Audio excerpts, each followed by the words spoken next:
کہ دشمن کے بچوں کی اتنی حفاظت کرتا ہے، میرے پاس نہ جا، اس کے قدموں میں بیٹھ جا۔ جس نبی کے غلام اتنے سچے ہیں وہ نبی کتنا سچا ہوگا، جس نبی کے نوکر اتنے کھڑے ہیں وہ نبی کتنا کھڑا ہوگا۔ جا کے کلمہ پڑھ لے۔ مسلمانوں کی نا ایک تعداد لڑتے لڑتے دور چلے گئی، تاتاریوں نے قید کر لیا۔ 4 مسلمان تھے، تبلیغ کرنے گئے، جنگ کرنے گئے، جہاد کرتے کرتے کافروں سے لڑتے تاتاری قوم میں چلے گئے، وہاں قید کر لیے گئے تو سزائے موت کا حکم ہوا۔ 4 بزرگ تھے، سزائے موت کا حکم ہوا تو تاتاری بادشاہ جو تھا وہ بڑا خلاف تھا، بڑا سخت مخالف تھا مسلمانوں کے۔ اس نے کہا کہ ان کو جب پھانسی دینا نا مسلمانوں کو تو میرے سامنے دینا۔ اب 4 عالم ہیں، 4 صوفی ہیں، سفید داڑیاں، سر پہ امامے۔ پھانسی کا وقت آیا تو جو پھانسی گھاٹ ہے وہ ایک ہے، چاروں کو اکٹھے پھانسی نہیں ہو سکتی۔ ایک کو کہا کہ ایک ایک کر کے ان کو پھانسی دو۔ جب پھانسی کا وقت آیا نا تو جو سب سے پیچھے صوفی تھے وہ دوڑ کے آگے آئے، کہنے لگے بادشاہ پہلی باری میری لگا پہلی۔ اب بادشاہ نے کہا ٹھیک ہے اسے لٹکا دو۔ وہ قریب آئے تو دوسرے دوڑ آئے، کہنے لگے نہیں پہلی باری میں نے زیادہ کافر قتل کیے، میرا بڑا جرم ہے، مجھے پہلے سزا دو۔ ان کو پھانسی دینے لگے تو تیسرے آ گئے، کہنے لگے نہیں یہ تو میرا قتل کرتا تھا، رستے میں بتایا کرتا تھا، ڈھونڈ کے میں بتلاتا تھا کہ یہاں زیادہ تعداد ہے، مجھے پہلے پھانسی دو۔ تیسرے کے ساتھ بات ہو رہی تھی تو چوتھا دوڑا آیا، کہنے لگا یہ رستے بتاتا تھا، یہ تبلیغ کرتا تھا، یہ سارا کچھ کرتا تھا، لیکن کہا یہ کہتے تھے چلو واپس چلتے ہیں، میں جانے نہیں دیتا تھا، میں کہتا تھا اور کافر مارنے اور علاقے فتح کرنے، میرا جرم بڑا ہے، مجھے پہلے پھانسی دو۔ بادشاہ کہنے لگا مجھے 35 سال ہو گئے حکومت کرتے، بڑی دنیا کو پھانسی دی ہے، لوگ تو ایک دوسرے کو دھکے دیتے ہیں کہ پہلے تو جا پہلے تو جا، اور تم کیسی قوم ہو کہ ایک دوسرے پہ قربان ہو رہے ہو۔ کہنے لگا تم ایک باپ کی اولاد ہو، جاگ رہے آپ لوگ؟ تاتاری بادشاہ، کافر بادشاہ، اسلام کی مخالفت کر دیں، ایک باپ کی اولاد ہو کا نہیں، ایک قبیلے کے رہنے والے ہو کا نہیں، ایک ملک کے رہنے والے ہو نہیں۔ اس نے کہا رشتہ کیا ہے تمہارا، رشتہ کیا ہے؟ تو بول کے کہنے لگے خدا ایک ہے، نبی ایک ہے، خدا ایک ہے اور نبی منفرد ایک ہے، اس قوم کی نقصان بھی ایک ہی سب کا نبی، اللہ بھی، قرآن بھی ایک۔ کیا ہی اچھا تھا ہوتے اگر مسلمان بھی ایک، یوں تو سید بھی ہو، مرزا بھی ہو، افغان بھی ہو، تم سبھی کچھ ہو، بتاؤ کہ مسلمان بھی ہو۔ فرمایا ہمارا اللہ ایک ہے، نبی ایک ہے، تو کہا پھر ایک دوسرے پہ جان کیوں دیتے ہو؟ فرمایا ہمارے نبی نے ہمیں بھائی بھائی بنا دیا ہے، بھائی کا دل نہیں کرتا اس کی آنکھوں کے سامنے بھائی چلا جائے، ہمارا دل نہیں کرتا پہلے مجھے دے پہلے مجھے دے۔ بادشاہ کہنے لگا تمہارا جذبہ مجھے متاثر کر گیا، جاؤ میں تم چاروں کو آزاد کرتا ہوں، تمہیں آزاد کرتا ہوں۔ میرے دوستو یہ رنگ تھا، دیکھیں نا، یہ اس دھرتی نے نظام دیکھا ہے نا، اس فلک میں پہلی بار دیکھا، اس زمین نے پہلی بار، اور میرے حضرت صاحب فرمایا کرتے تھے زمین تڑپ کے روئی، اس نے پہلی دفعہ دیکھا۔ احد کا میدان ہے، 3 صحابہ تپتی ہوئی زمین پہ زخموں سے چور چور پڑے ہیں۔ حضرت انس بن نضر رضی اللہ تعالیٰ عنہ پانی کا پیالہ لے کے پہنچے، ایک زخمی سے کہا تجھے پانی پلانا ہے، تو کہنے لگا میرے زخم تھوڑے ہیں، وہ جو ساتھ پڑا ہے اس کے زخم گہرے ہیں، پہلے اسے پانی پلا دے، جا اسے دے دے۔ اس کے پاس پہنچے تو وہ کہنے لگا وہ مجھ سے پہلے گرا تھا، اس کا زخم زیادہ گہرا ہے، اسے پانی پلا۔ تیسرے کے پاس گئے تو کہنے لگا چوتھا تڑپ زیادہ رہا ہے، اس کی عمر زیادہ ہے، میں تو جوان ہوں برداشت کر لوں، بڑھاپے کی وجہ سے نڈھال ہو گیا ہے، پہلے اسے پانی پلا۔ چوتھا کہنے لگا 5ویں کے پاس جا، 5واں کہنے لگا 6ٹھے کے پاس جا۔ حضرت انس بن نضر کہتے میں رو پڑا، میں نے کہا محمد کی غلاموں، رسول نے تمہیں کیسا جذبہ دے دیا ہے، زبانیں پیاس سے باہر ہے لیکن تمہاری اخوت مرتے دم تک قائم ہے۔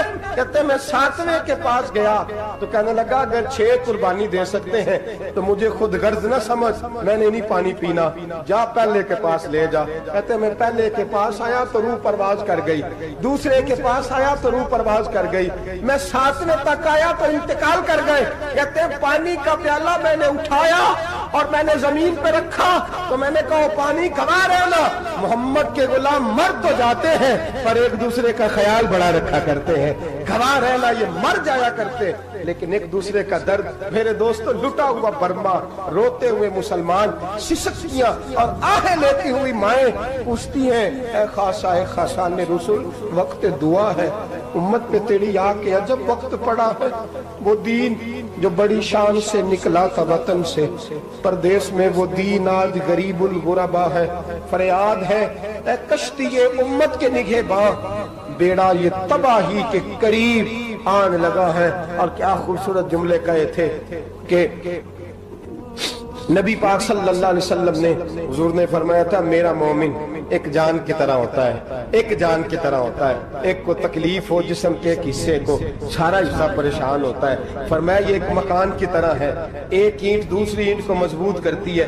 فرمایا یہ مضبوط لوگ ہیں، یہ مضبوط لوگ۔ حضرت عمر فاروق کا زمانہ ہے، ایک آدمی نے سیری بھیج دی ایک گھر میں بطور تحفہ، قحط کا زمانہ تھا، گوشت ملتا نہیں تھا، جانور، ایک آدمی نے سیری بھیج دی ایک آدمی کے گھر میں۔ اس نے کیا کیا؟ اس نے اپنی بیوی سے کہا ہماری تو خیر ہے، ساتھ والا پڑوسی زیادہ غریب ہے، ادھر نہ بھیج دے، یہاں گندم امیر شہر کی ہوتی رہی خراب اور بچی کسی فقیر کی فاقوں سے مر گئی۔ کہا ساتھ والے پڑوسی کے گھر سے میں کئی دنوں سے بھوک کی آوازیں، وہاں بھیج دے۔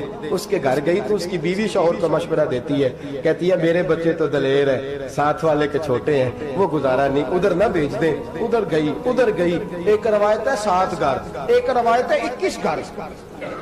21 گھروں میں گھومتی ہوئی وہ سری پھر پہلے کے گھر میں آ گئی اور پہلا صحابی کہنے لگا صرف تو نے ہی محمد کا کلمہ نہیں پڑھا، باقی 20 نے بھی پڑھا ہوا ہے، صرف تو نے ہی رسول اللہ سے یہ درس نہیں لیا، باقیوں نے بھی لیا ہے، اور صرف تیرے اندر ہی جذبہ اظہار نہیں، تو ہی صرف مسلمانوں سے پیار نہیں کرتی، سارے ہی پیار کرتے ہیں۔ وہ سری پھر آ گئی ہے، اب کیا کرنا ہے؟ اب کیا کرنا ہے؟ امام نبوی نے لکھا ہے، وہ کہنے لگی کرنا کیا ہے؟ پکاؤں گی میں اور کھائیں گے 21 گھر، پھر بھی اکیلے نہیں کھائیں گے، پکاؤں گی میں اور کھائیں گے 21 گھروں کے مطابق شوربہ پکا، اور پھر برتن میں ڈال کے وہ بی بی ایک گھر کا دروازہ کھٹکھٹاتی ہے، کہتی ہے مصطفیٰ کے غلاموں نکلو باہر اور کھاؤ، اس لیے کہ جس نبی نے مجھے پیار کا حکم دیا اسی نے تمہیں بھی پیار کرنا سکھایا ہے، یہ رنگ چشم فلک نے سکھایا ہے۔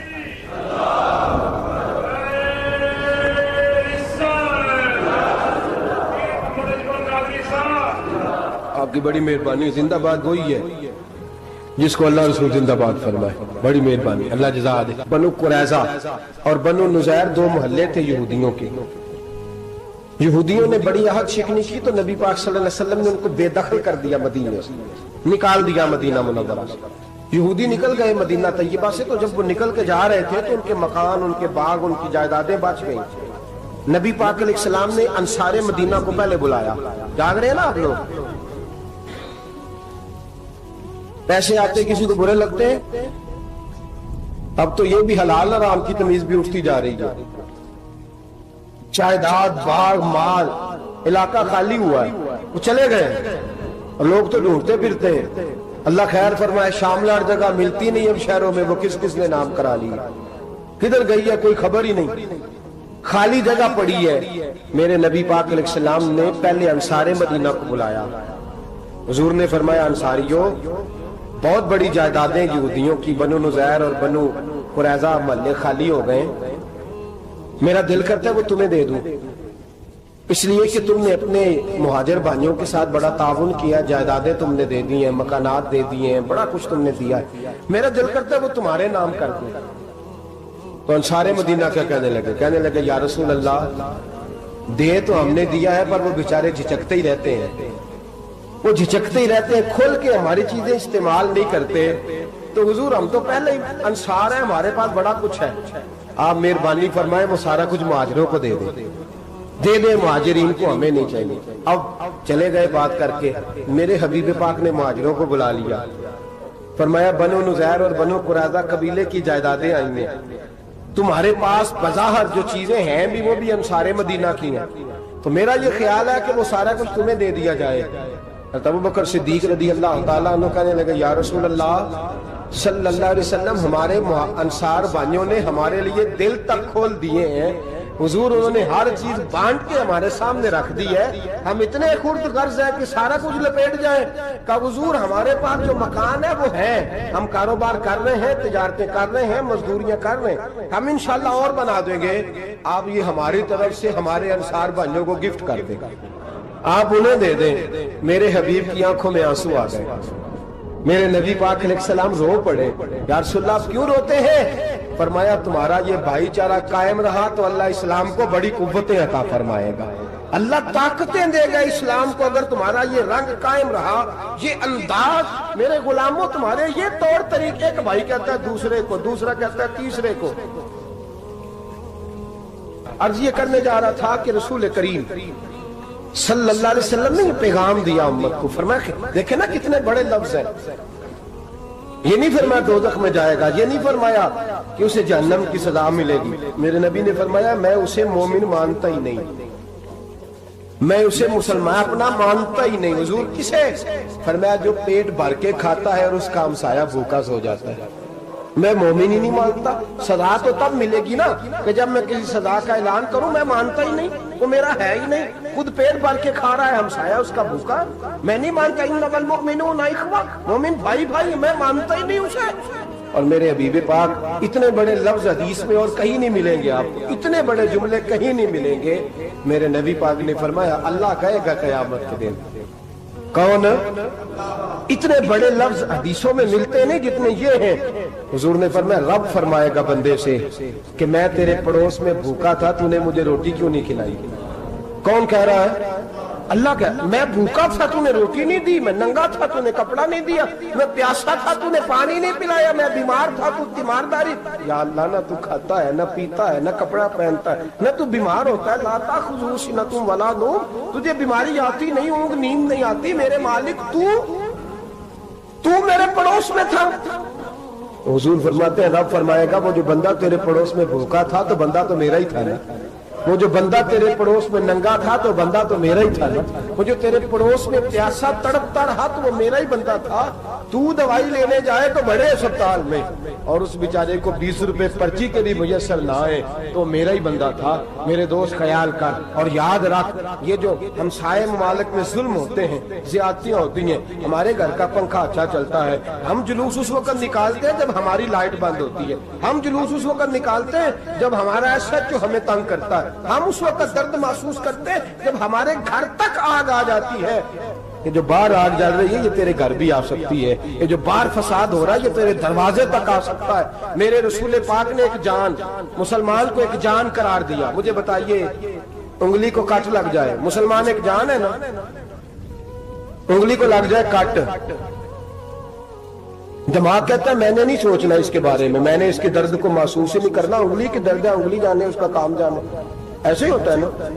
بولے پیروں سے کہتے ہیں، انگلی کہتی ہے چل ڈاکٹر کے پاس، پیر کہتے ہیں نہیں میں نے نہیں جانا، انگلی کا کام ہے انگلی جائے، ایسے ہی ہے نا۔ دل سے کہتے ہیں تو تڑپ تھوڑا سا، انگلی کو درد ہے، کہتے میں کیوں تڑپوں، انگلی کا معاملہ انگلی جانے اس کا کام جانے۔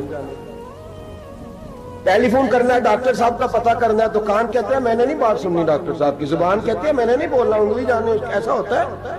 پیر احتجاج کر دے کہ میں نے ڈاکٹر کے پاس، میں کچھ چکر کھاتا پھروں ڈاکٹر کی دکان کی، انگلی کو درد ہے انگلی جانے، ایسا ہوتا ہے بھئی؟ میرے رسول پاک نے فرمایا مسلمان ایک جان ہے، تو درد برما کے مسلمانوں کو ہو رہا ہے تو پاکستانی کہہ رہے ہیں کوئی بات نہیں وہ جانے ان کا کام جانے، ایک جان ہے نا، درد ہونا چاہیے، تکلیف ہونا چاہیے۔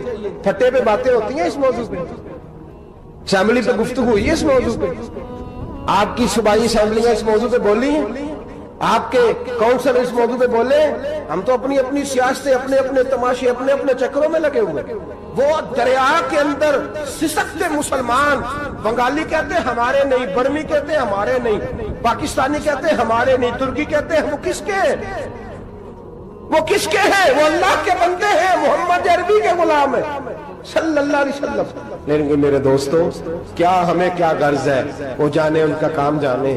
یہ جب تیرے پیروں تک آگ آئے گی، پھر تجھے پتہ چلے گا یہ بڑی سخت آگ ہے. آج جس کافر نے برما پر عرصہ دراز تنگ کیا ہے، مسلمان تھوڑے تھوڑے مفاد لینے کی خاطر نا بنو عباس اور بنو امیہ کی جنگ چل رہی تھی. بنو عباس جو تھے وہ غالب آ گئے، بنو امیہ جو تھے ان کی حکومت ختم ہو گئی. تو عیسائیوں نے بنو امیہ سے کہا کہ ہم تمہارے ساتھ تعاون کرتے ہیں، ہم تمہارے ساتھ تعاون کرتے ہیں اور بنو عباس پہ غلبہ پا کے تمہیں حکومت دلاتے ہیں. بنو امیہ بڑی جدوجہد کر رہے تھے بادشاہی کے لیے، لیکن انہوں نے کہا کہ ہم لڑ رہے ہیں، کوشش کر رہے ہیں، لیکن ہمیں کسی کافر کی مدد کی ضرورت نہیں. ہم جتنا مرضی لڑیں لیکن کافروں کے ہاتھوں بنو عباس کو مروانے کو ہم تیار نہیں ہیں.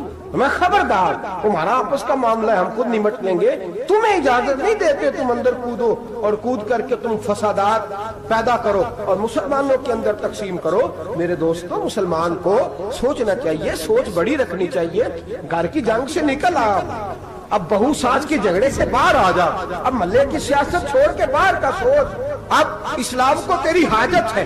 اب پوری دنیا جب مسلمان کو دیکھے نا، فیس بک یوز ہوتی ہے، اس پہ نوجوان جب اسلام کی بات کرنے لگے گا، اس پر جب بڑا اسلام کی بات کرنے لگے گا، پوری دنیا میں پیغام جائے گا کہ مسلمان اب جاگنے لگا ہے، مسلم خوابیدہ بیدار ہونے لگا ہے، اب اس کی آنکھیں کھلنے لگی ہیں، اب یہ اپنے مذہب کی بات کرتا ہے، اب یہ اپنے ملک سے، صوبے سے، برادری سے نکل کر بولتا ہے. اب یہ کہتا ہے کہ بازو تیرا توحید کی قوت سے قوی ہے، اسلام تیرا دیس ہے، تو مصطفی ہے. اب یہ بڑی سوچ رکھتا ہے، اب یہ عالمی بات کرتا ہے.